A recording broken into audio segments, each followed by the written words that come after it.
Selamat malam Bapak Ibu Saudara yang terkasih.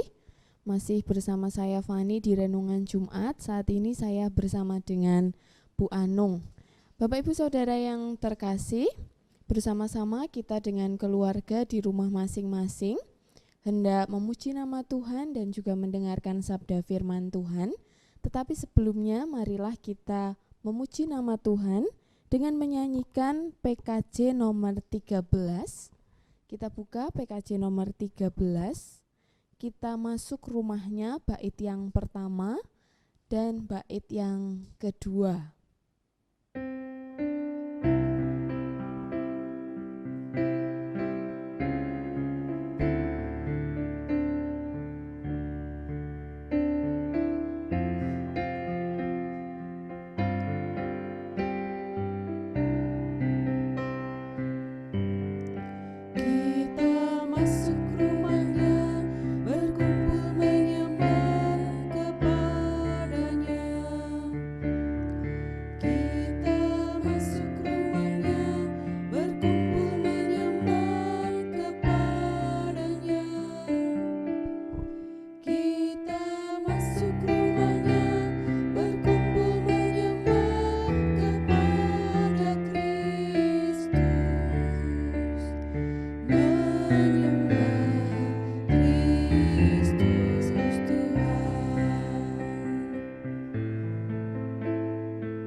Mari kita bersatu di dalam doa.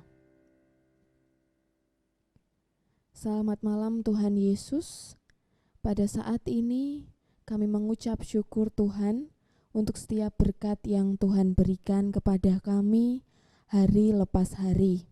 Dan saat ini Tuhan, kami bersama-sama dengan keluarga kami masing-masing, bersama dengan pasangan kami, bersama dengan anak cucu kami hendak mendengarkan sabda firman Tuhan. Kiranya Tuhan memberkati hati dan pikiran kami, biarlah setiap kami dapat mengerti firman Tuhan dan melakukannya di dalam kehidupan sehari-hari. Terima kasih Tuhan Yesus, bersabdalah ya Tuhan, kami siap untuk mendengarkan. Amin. Bapak Ibu Saudara yang terkasih, sebelum kita mendengarkan firman Tuhan, bersama kita akan pujikan Kusiapkan Hatiku Tuhan.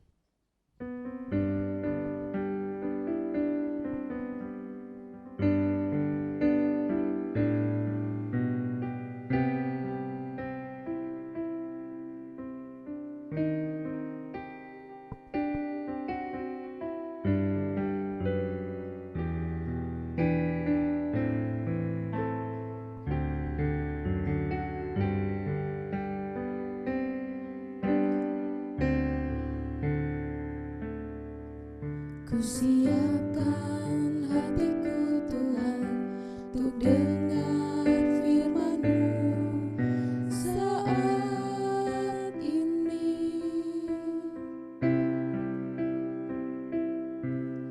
Ku sujud menyembah-Mu Tuhan, masuk hadirat-Mu saat ini.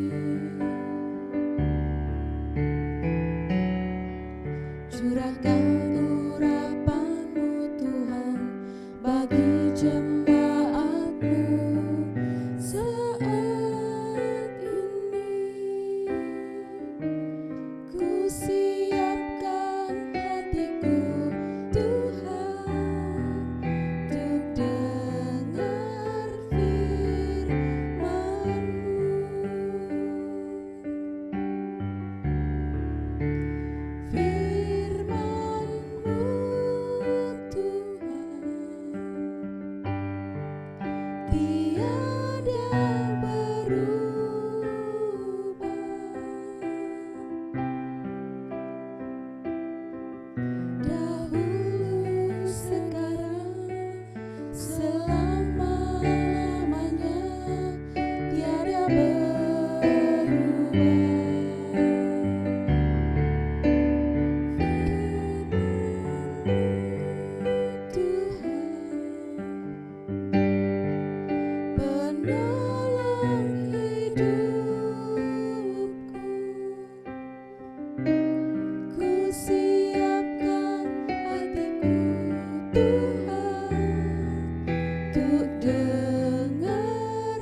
Selamat malam Bapak Ibu yang dikasihi oleh Tuhan Yesus.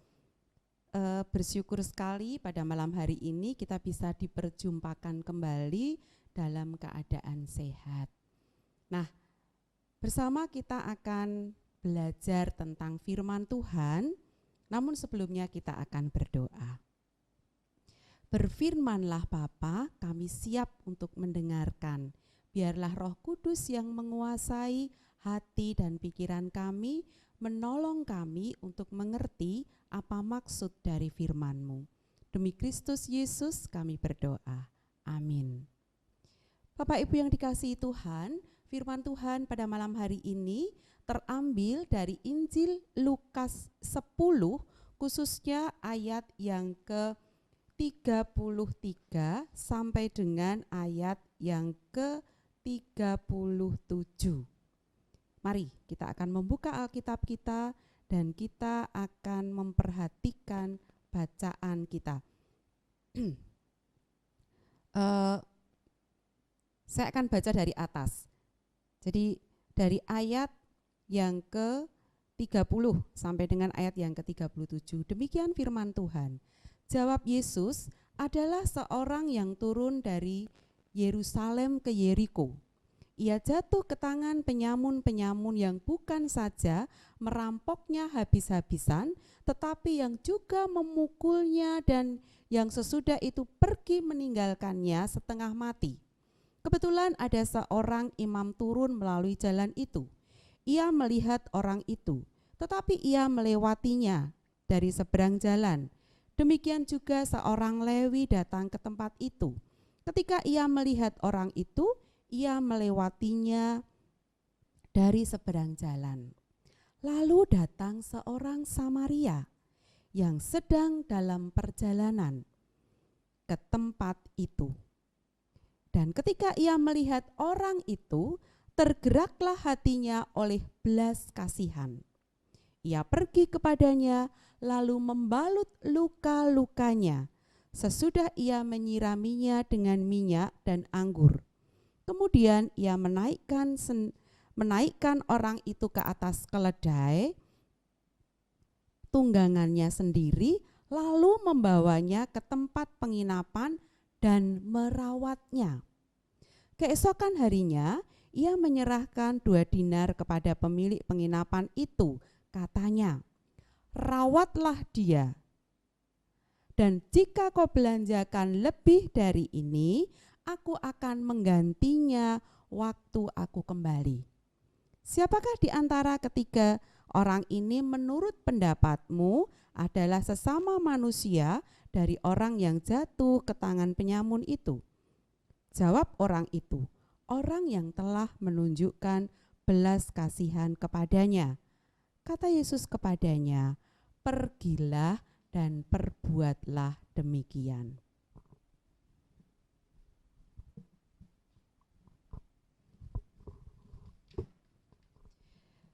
Bapak Ibu yang dikasihi Tuhan, sungguh bersyukur sekali kalau pada malam hari ini kita bisa kembali diperjumpakan pada satu kondisi yang baik, yang sehat, yang dipenuhi dengan sukacita. Nah, saya ingin mengambil tema untuk firman pada malam hari ini adalah kasih, tanda titik 2 saya berikan, melihat dan bertindak. Kasih adalah melihat dan bertindak. Bapak Ibu yang dikasihi Tuhan, kata kasihan sebagai bentuk rasa simpati sering terucap dari mulut kita. Misalnya, kasihan ya orang itu jatuh dari sepeda motor, kasihan ya pengemis itu, kasihan ya anak itu kok ditinggalkan sama bapak ibunya. Nah, ucapan kata kasihan ini kadang hanya keluar dari mulut kita tanpa ada tindakan atau respon positif yang kita lakukan untuk merespon kata kasihan tadi. Dan itu lumrah, sering dilakukan atau diucapkan oleh banyak orang. Jika apa yang kita lihat dan sudah kita mengucap kasihan, maka selesai. Kita akan berlalu dan tidak akan mengingat lagi. Bahkan mungkin sudah hilang dari memori kita. Nah, ini yang sering terjadi, ini yang sering kita lakukan. Perumpamaan orang Samaria yang baik hati, bacaan kita pada malam hari ini mengajarkan hal yang lebih. Orang Samaria tersebut mampu mewujudkan kasih secara nyata dipenuhi dengan rasa empati. Jadi bukan sekedar simpati, tetapi empati. Artinya apa? Ikut merasakan dengan sangat apa yang sedang dialami, apa yang sedang terjadi, apa yang sedang dirasakan oleh orang yang sedang tertimpa satu kondisi yang memang dibutuhkan empati. Apa yang dilihat oleh orang Samaria tadi menimbulkan rasa belas kasihan. Dari dalam hati orang Samaria tersebut muncul belas kasihan. Dan belas kasihan ini tidak berhenti pada sebatas kasihan, tetapi kemudian dia meresponnya dengan melakukan tindakan. Melihat di hatinya muncul belas kasihan yang dikontrol oleh pikirannya, kemudian dia mewujudkan rasa itu, perasaan itu dengan tindakan. Jadi tidak berhenti pada kata, tetapi dilakukan dengan satu tindakan. Si orang Samaria tersebut mendekati orang yang terluka, mendekati orang yang hampir mati karena dirampok, karena dianiaya, karena disiksa, yang kemudian ditinggalkan begitu saja. Sebelumnya ada banyak orang yang melewatinya, tetapi dalam bacaan kita tertulis hanya ada 2, yaitu orang Lewi, dikatakan di sana yang lewat adalah orang Lewi dan seorang imam. Tetapi kita bisa melihat dia di seberang jalan dan melewatinya begitu saja. Mungkin dalam hatinya juga muncul satu ungkapan, mesake, kasihan, tetapi dia tidak melakukan satu tindakan. Berbeda dengan si Samaria tersebut. Dia melihat, mendorong hatinya, pikirannya untuk melakukan tindakan. Dia mendekat, mengobati luka si orang tersebut, kemudian tidak berhenti di situ. Dia membawa si orang yang terluka tadi ke sebuah penginapan, kemudian menyerahkan si orang yang terluka tadi kepada pemilik penginapan. Dan menyampaikan satu permintaan, tolong dirawat. Dia meninggalkan biaya untuk perawatan si orang tersebut. Sambil mengatakan, jika nanti kurang, saya akan mampir untuk menyelesaikannya, kekurangan tersebut ketika saya kembali. Si Samaria ini mengerjakan satu perbuatan pertolongannya sampai tuntas, sampai selesai. Dia tidak mau berhutang. Dan dia tidak setengah hati, tetapi dia memberikan seluruhnya sampai tuntas. Nah, ayat 33 sampai 35 nyata jelas mengungkapkan hal tersebut. Melihat, memunculkan satu reaksi belas kasihan yang kemudian dipikirkan dan mendorong satu perbuatan untuk melakukan satu tindakan. Nah, Bapak Ibu yang dikasihi oleh Tuhan, bukan satu kebetulan perumpamaan ini diungkapkan, tetapi memang Yesus ingin mengajak orang-orang yang ada di sekitarnya untuk membagi kasih dengan benar, melakukan satu tindakan perbuatan yang berdampak baik didasarkan oleh kasih dan memberikan kehidupan baru bagi orang yang menerimanya. Bapak Ibu yang dikasihi Tuhan, apa yang ditulis oleh Alkitab bukanlah sekedar tulisan biasa. Namun ini semua berisi pengajaran yang mengajak kepada kita untuk kita melakukannya, untuk kita mempraktekannya, untuk kita berbuat seperti apa yang dikehendaki oleh Tuhan Yesus. Benih kasih itu sudah ditanam oleh Tuhan di dalam hati kita dan bertumbuh seharusnya di dalam hati kita. Kemudian apa yang sudah bertumbuh tadi harus senantiasa dipupuk, dipelihara, dirawat, diopeni, kalau ada hal-hal yang mengganggu harus dibuang. Seperti itu. Sehingga ketika kita diperhadapkan pada satu kondisi yang dimana kita diharuskan untuk memunculkan rasa kasih tadi dalam bentuk tindakan, maka itu dengan mudah, dengan ikhlas akan muncul dengan sendirinya. Dan tindakan itu didasarkan pada rasa empati kita. Nah, Bapak Ibu yang dikasihi Tuhan, sungguh apa yang dilakukan oleh orang Samaria tersebut sudah Bapak Ibu kerjakan, sudah Bapak Ibu lakukan, terkhusus bagi keluarga kami. Saat kami sakit, Bapak Ibu mendengar berita itu. Bapak Ibu melihatnya dengan datang di depan rumah kami dan mencoba menyaksikan apakah benar kami sakit. Dan ternyata benar. Kemudian apa yang Bapak Ibu lakukan? Ketika hal itu benar, Bapak Ibu tidak berdiam diri. Tetapi Bapak Ibu kemudian merespon dengan luar biasa. Bapak Ibu muncul belas kasihan karena benih kasih yang ditanam Yesus tadi bertumbuh dalam hati Bapak Ibu. Bapak Ibu kemudian melakukan banyak perbuatan yang luar biasa, yang itu ditujukan kepada kami sebagai orang yang lemah, sebagai orang yang sedang terkapar oleh karena satu penyakit yang kami derita. Sama seperti orang yang dirampok tadi, tidak berdaya, tidak mampu berbuat apa-apa. Yang dirasakan adalah sakit, yang dirasakan adalah ketakutan, yang dirasakan adalah kesedihan.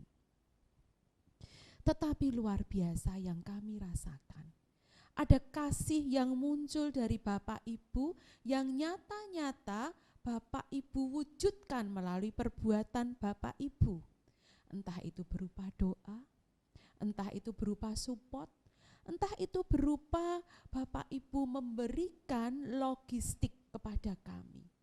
Dan saat itulah memang kami membutuhkannya. Apa yang Bapak Ibu kerjakan menjadi satu bagian yang indah. Tangan Bapak Ibu terulur untuk memberikan pertolongan kepada kami yang mengalami perampokan kesehatan, yang mengalami penganiayaan kekuatan, yang sedang mengalami kondisi dan rasa sakit yang memang kami rasakan, bukan sekedar fisik namun juga psikis. Dan kami boleh menemukan orang Samaria yang baik hati dalam diri Bapak Ibu. Dan itu tidak hanya berhenti ketika kami awal, tetapi itu berproses. Bapak Ibu mengikuti setiap proses itu sepanjang kami mengalami karantina sosial. Kami mengalami isolasi di rumah bersama dengan keluarga. Satu hal yang Bapak Ibu kerjakan yang itu berdampak luar biasa. Kasih yang Bapak Ibu miliki, Bapak Ibu tumbuhkan, Bapak Ibu pupuk, Bapak Ibu siram dengan perbuatan yang Bapak Ibu lakukan. Dan semua itu mendatangkan kebaikan bagi kami sekeluarga. Kami menjadi kuat, kami menjadi hidup, kami menjadi mendapatkan sesuatu energi yang semua itu menggerakkan daya kami kembali. Kami merasa tidak sendiri, kami merasa dikuatkan, kami merasa mendapatkan keluarga besar yang luar biasa, yang dimana itu memberikan cinta kasih kepada kami. Itulah orang Samaria yang baik hati, sudah mewujud dalam hati Bapak Ibu semua. Dan wujud itu boleh kami rasakan, boleh kami nikmati selama kami menjalani sakit. Hingga akhirnya kami boleh mendapatkan pemulihan. Bapak Ibu merawat kami, Bapak Ibu menolong kami, Bapak Ibu memberikan segala sesuatunya. Sama seperti orang Samaria. Dia melihat, dia mengobati luka si orang yang dirampok. Dia membawa si orang tersebut ke penginapan. Dia membayarnya lunas untuk biaya pengobatannya. Semua itu dikerjakan dengan tuntas. Sama dengan Bapak Ibu juga mengerjakan, melakukan dengan tuntas. Ketika Bapak Ibu boleh menolong kami, semua dikerjakan dengan tulus hati. Semua saling bekerja sama dari blok A, blok B, blok C, blok D, blok E, blok F, blok G, dan blok H. Semua bekerja sama, sangkul sinangkul. Untuk apa? Untuk menolong kami, untuk memberikan kehidupan kepada kami, untuk memberikan kesehatan kepada kami. Dan luar biasa, apa yang Bapak Ibu kerjakan diberkati Tuhan, hingga akhirnya apa? Kami boleh sembuh, kami boleh sehat, kami boleh mendapatkan energi. Semua itu karena cinta kasih Bapak Ibu yang mewujud melalui perbuatan yang ditujukan kepada kami sekeluarga. Semua itu dapat terjadi karena kami tidak sendiri, tetapi karena ada Bapak Ibu yang boleh mewujudkannya untuk kami. Tuhan bersama dengan kita, Tuhan menggerakkan hati Bapak Ibu, dan Tuhan memberkati semua yang Bapak Ibu kerjakan untuk kami. Akhirnya kami boleh pulih sehat semuanya. Nah, kasih tidak sekedar kata kasih, tetapi kasih itu mewujud nyata ketika boleh dilakukan dan diperbuat. Inilah yang Tuhan Yesus kehendaki ketika dia kemudian bertanya, siapakah di antara ketiga orang ini menurut pendapatmu adalah sesama manusia dari orang yang jatuh ke tangan penyamun?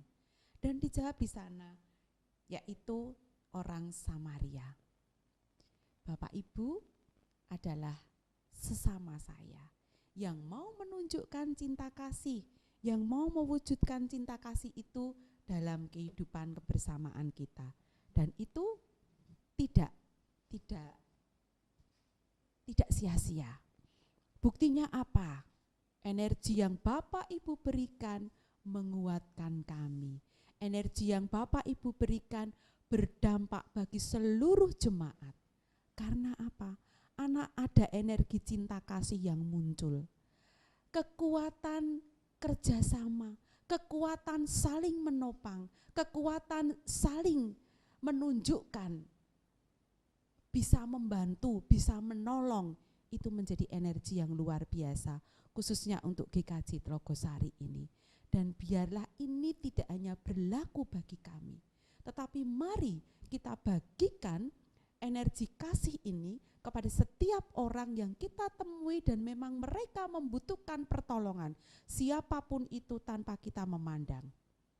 Orang-orang yang saat ini sedang menghadapi pandemi, ada banyak yang membutuhkan pertolongan kita. Entah yang mengalami isolasi seperti kami pada waktu itu, entah yang mereka karena kena PHK, entah karena peristiwa psikologis yang menimpa salah satu anggota mereka sehingga ada banyak trauma yang dihadapi. Biarlah itu boleh menjadi bagian dari panggilan kita untuk membagi kasih kepada sesama kita tanpa kita memandang siapa dia, saya kenal atau tidak. Mari tunjukkan kasih kita. Ketika kita melihat berbuat apa yang kita mampu berbuat, tunjukkan bahwa kasih Kristus itu tumbuh dan besar di dalam hati kita, di dalam kehidupan kita. Karena apa? Kita pupuk setiap hari. Kita jaga keberadaannya setiap hari dengan perbuatan-perbuatan yang berdampak positif bagi orang-orang di sekitar kita. Yakinlah, ketika kita bisa mewujudkan itu, berkat Tuhan terus mengikuti kita. Seluruh jemaat GKJ Tlogosari ini akan menjadi duta kasih bagi siapapun yang dilihat, bagi siapapun yang ditemui. Berbuat, seorang duta, seorang utusan akan melakukan apa yang diminta oleh tuannya. Dan Tuhan kita adalah Tuhan Yesus Kristus. Tuhan Yesus meminta kita untuk membagikan kasih itu dengan nyata melalui perbuatan kita, dengan dasar ketulusan hati kita, keikhlasan kita. Dan biarlah kasih yang kita bagikan adalah kasih yang memang berdasarkan empati kita, bukan simpati. Mari bagikan kasih ketika kita melihat berbuat seperti apa yang dibutuhkan oleh sesama yang ada di sekitar kita. Amin. Tuhan memberkati.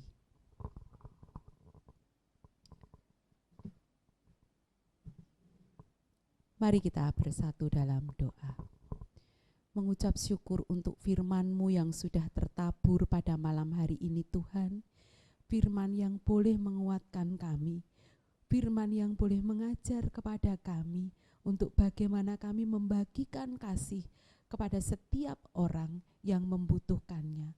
Ketika kami melihat, kami boleh berpikir, kami boleh didorong oleh belas kasihan, dan kami boleh melakukan seperti yang dibutuhkan orang-orang yang membutuhkan pertolongan. Bantu kami Tuhan untuk mampu membagikan kasih itu, dan Roh Kuduslah yang bekerja atas hidup kami. Kasih yang kami bagikan akan memberikan energi positif, bahkan akan memberikan kehidupan baru, memberikan kembali orang memiliki semangat, memiliki kekuatan, dan itu luar biasa bagi orang-orang yang membutuhkan. Tuhan Yesus, kiranya Engkau memberkati seluruh jemaat di GKJ Tlogosari ini dengan segala pergumulan kehidupannya. Tuhan menolong, Tuhan memberikan kemampuan setiap orang untuk menyelesaikan persoalan kehidupannya. Yang sakit Tuhan jamah, Tuhan pulihkan, Tuhan sembuhkan.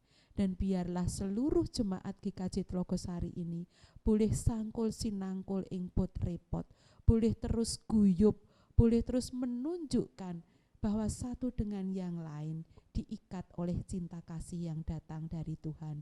Bersama-sama melayani Tuhan melalui GKJ Tlogosari ini, bersama-sama di dalam masa pandemi ini tetap satu dengan yang lain menunjukkan persaudaraan. Terima kasih untuk firman-Mu yang sudah tertabur ini Tuhan. Kami juga mohon kiranya Tuhan memberkati kota Semarang ini. Biarlah kota Semarang ini boleh segera pulih menjadi zona hijau. Dan biarlah Tuhan menjamah orang-orang yang saat ini sedang terlanda sakit karena COVID-19. Jamah mereka, pulihkan, sembuhkan. Berikan kekuatan, kemampuan kepada mereka untuk menyelesaikan semuanya. Berkat-Mu juga Tuhan untuk rumah sakit yang menangani. Tuhan sendiri yang hadir, Tuhan sendiri yang memberkati setiap rumah sakit. Petugas kesehatan Allah juga memberkati dengan tameng kesehatan daripada-Mu. Jauhkan dari segala yang tidak baik. Berkat-Mu Tuhan untuk bangsa dan negara kami. Tuhan pulihkan kondisi bangsa dan negara kami. Pemimpin kami Tuhan berkati dengan segala kemampuan yang datang dari Tuhan. Berkat-Mu untuk setiap kami, seluruh keluarga, relasi suami istri, relasi orang tua dan anak ada dalam ikatan cinta kasih Tuhan. Ampuni dosa dan kesalahan kami, demi Kristus Yesus kami hendak mengakhiri persekutuan di hari Jumat ini. Amin. Ya, Bapak Ibu Saudara yang terkasih, bersama-sama dengan penuh sukacita kita akan menanggapi firman Tuhan dengan menyanyikan nyanyian pengutusan dari PKJ 185 bait yang pertama dan bait yang kedua. PKJ 185 Tuhan mengutus kita.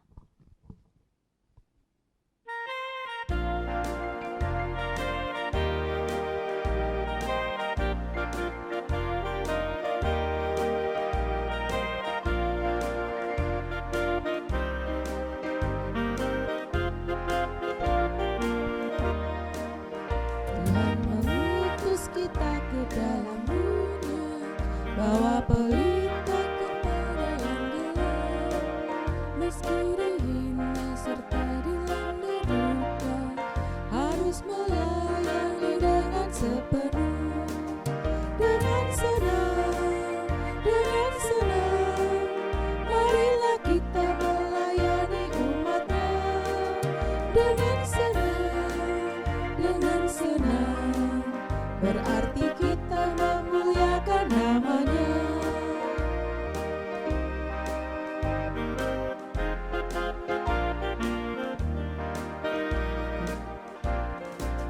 Tuhan mengutus kita ke dalam dunia, bagi yang sakit dan tubuhnya lemah.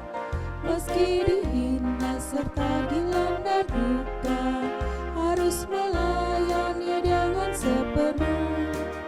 Dengan senang,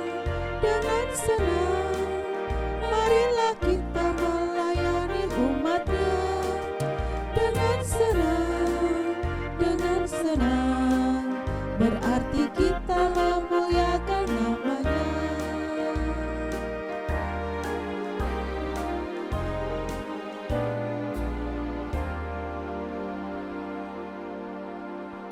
Selamat malam Bapak Ibu Saudara yang terkasih, Tuhan memberkati.